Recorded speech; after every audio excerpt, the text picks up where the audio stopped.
Pak, jamaah yang punya anak, punya keponakan, punya sepupu, atau pernah mengalami masuk kuliah swasta, selalu berhadapan dengan uang yang sangat besar, namanya apa? Uang gedung, atau uang pembangunan, apapun lah.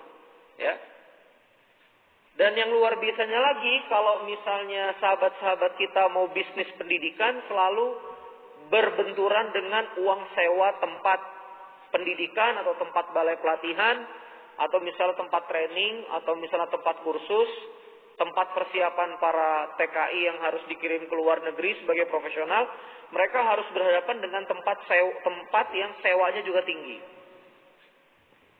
Padahal ada gedung di Indonesia ini yang hanya dipakai 5 jam sehari. Namanya apa? Masjid. Coba dihitung dari kemudian siap-siap tahrim, ya, ngaji sebelum azan. Jadi saya besar dan lahir di komunitas Masjid NU, keluarga Syekh Arsyad Al-Banjari di Balikpapan, Kalimantan Timur. Itu nyetel tahrim dulu kan, sebelum azan. Assalatu wassalamu alaik. Itu 10 menit sebelum azan. Assalatu wassalamu alaik sampai kemudian Allahu Akbar itu 10 menit. Antara azan dan iqomat kalau di style timer sekarang di beberapa masjid 8 menit, 5 menit. Itu berarti sudah 28 menit. Salat anggaplah 10-12 menit. Tumakninah. Lalu kemudian zikir bersama Allahumma antas salam wa minkas salam, seterusnya. Subhanallah 33 kali, alhamdulillah 33 kali, Allahu Akbar 33 kali, sambung doa Allahumma inni as'aluka, Allahumma inni salamatan fid dinina, dan seterusnya. Salat kemudian ba'diyah, dan orang doa terakhir tutup kurang lebih 60 menit. 5 waktu, 5 jam per 24 menit. 5 jam per 24 menit itu kalau dalam bisnis berarti okupansinya, usability-nya atau penggunaannya itu di bawah 25%. Jamaah bisa membayangkan beli mesin fotokopi cuma boleh nyala 5 jam. Punya warung cuma buka 5 jam. Ya kan? Punya kursus bahasa Inggris cuma buka 5 jam. Ini Masya Allah. Betapa rendah sekali okupansi gedung-gedung masjid di Indonesia ini kepada fungsi-fungsi yang tadi.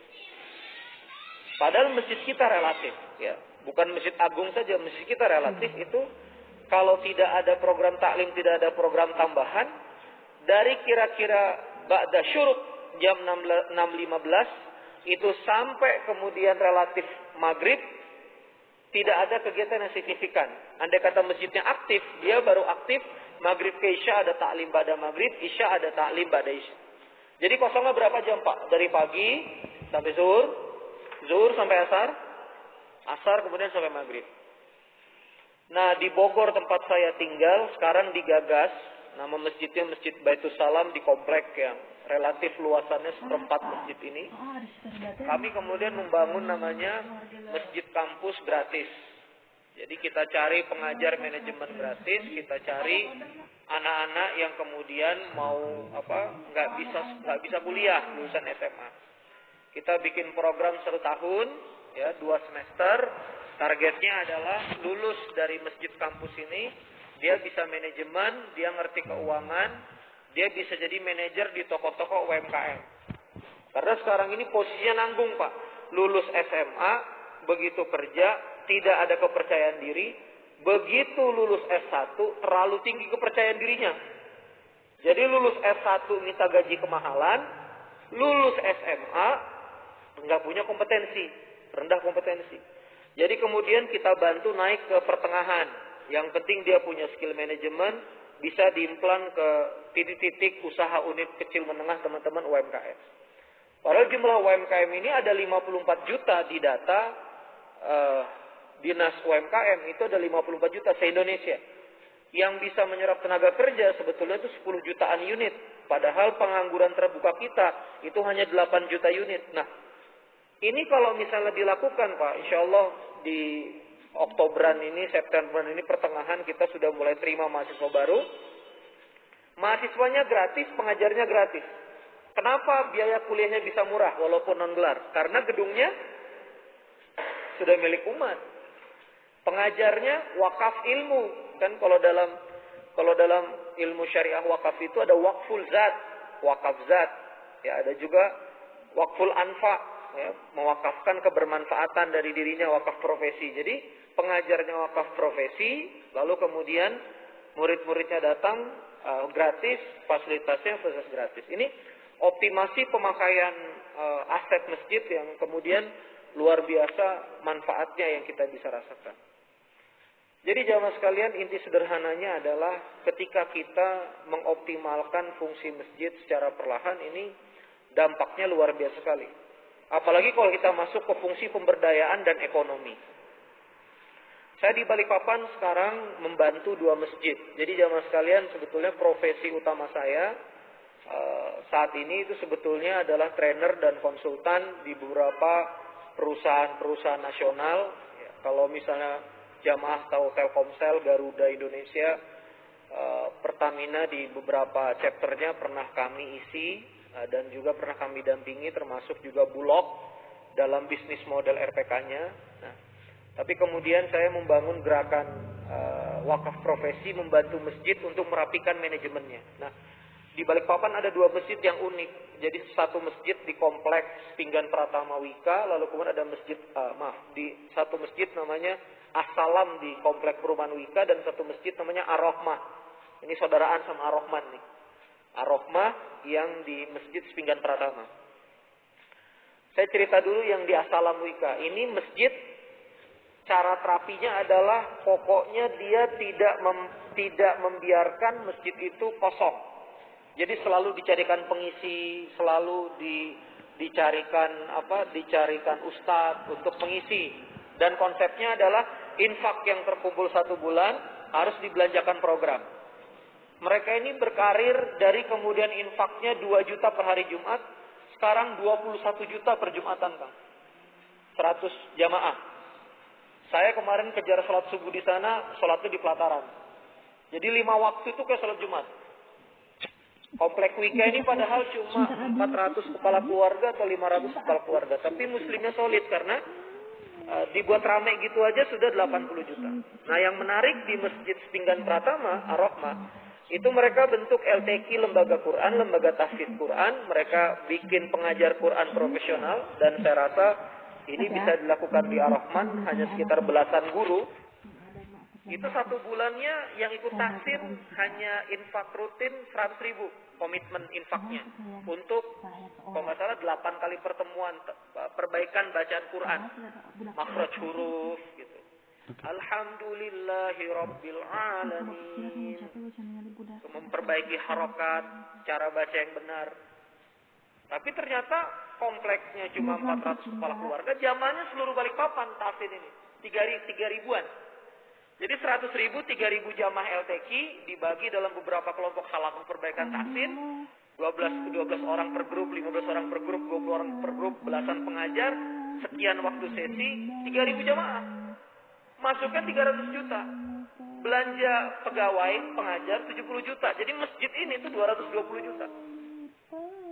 Kembali lagi ke As-Salam ini waktu Ramadan, nggak pakai proposal, nggak pakai apa, akumulasi dan konsolidasi infaknya 1 miliar per bulan. Kalau kita jalan-jalan ke kota Darussalam, ke kota wisata Darussalam Cibubur, Masjid Darussalam Cibubur, itu mereka pernah konsolidasi 20 miliar per bulan, Pak. Itu fakta. Jadi punya sekian miliar per bulan, kerjaannya malah sekarang itu mencari masjid kecil, menggaji imam masjid, menggaji marbot, memperbaiki keran-keran di masjid-masjid kecil. Jadi sekarang di Balikpapan ini Masjid As-Salam menjadi masjid induk memperbaiki apa? Masjid-masjid kecil yang ada. Jadi dia datang ke masjid kecil, Assalamualaikum Pak DKM, ini kami lihat tidak ada imam masjid yang dedicated, boleh nggak kami membiayai seorang imam masjid di sini, kami yang gaji. Kami juga kan sediakan marbotnya. Oh, semua masjid terbuka. Ini sudah dicoba 1-2 masjid, kemudian dirapikan. Ini keranannya Pak, kayaknya tempat wudunya boleh nggak kami benahi? Anggarannya dari kami, dibenahi kita, benahi terus, dan akhirnya masjid yang surplus bisa membiayai dan merawat masjid yang minus, Masya Allah. Nah ini ternyata dengan cara seperti ini jamaah sekalian, mudah-mudahan kita bisa lebih cepat mengkonsolidasi kekuatan 800.000 masjid yang ada. Karena masalah umat Islam hari ini dia tidak termanajemeni dengan baik dan tidak nyangkut pada masjid yang ada. Kan harusnya coba dibayangkan ya, 900.000 masjid, satu masjid bisa mengelola 100 jamaah dengan baik. Dibina, ditanya kalau nggak sholat ke masjid kenapa, dicek sudah selesai hafalan, sudah selesai bisa baca Quran atau tidak. Jadi kalau 900.000 masjid mengelola 100 masjid yang ada, itu ketemu angka 90 juta. Umat Islam terkelola dengan baik. Ini saya ulangi sekali lagi ya. Satu masjid mengelola berapa? 100. Jadi kalau satu masjid mengelola 200 berapa? 180 juta. Kalau satu masjid mengelola 250 udah tembus. Jadi 100 ditambah 45 berarti 225 juta. Sudah tembus itu.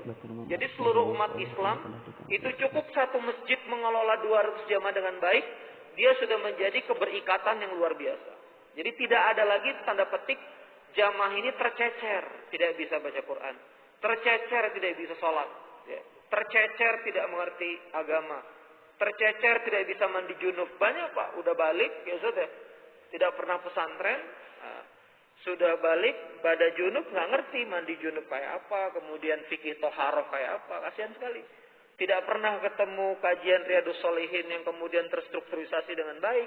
Tidak pernah ketemu pengajaran fikih yang kemudian terstrukturisasi dengan baik. Karena kemudian jamaah atau umat Islam di Indonesia ini tercecer.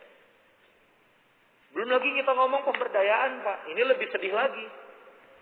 Pengusaha yang sebetulnya butuh SDM atau butuh karyawan sholat subuh. Pengangguran sholat subuh. 3 bulan bahunya ketemu Pak. Pengangguran sholat, pengusaha sholat. Nggak ketemu ini. Yang pengangguran tetap nganggur. Yang pengusahanya tetap juga cari karyawan. Karena masjid nggak berfungsi sebagai platform komunikasi. Ini menyedihkan.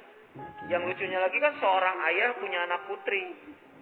Doa terus di masjid setiap subuh. Ya Allah, karuniakan saya menantu yang soleh, yang baik. Di sampingnya anak muda cari istri. Di sampingnya Pak udah deket sama pahanya.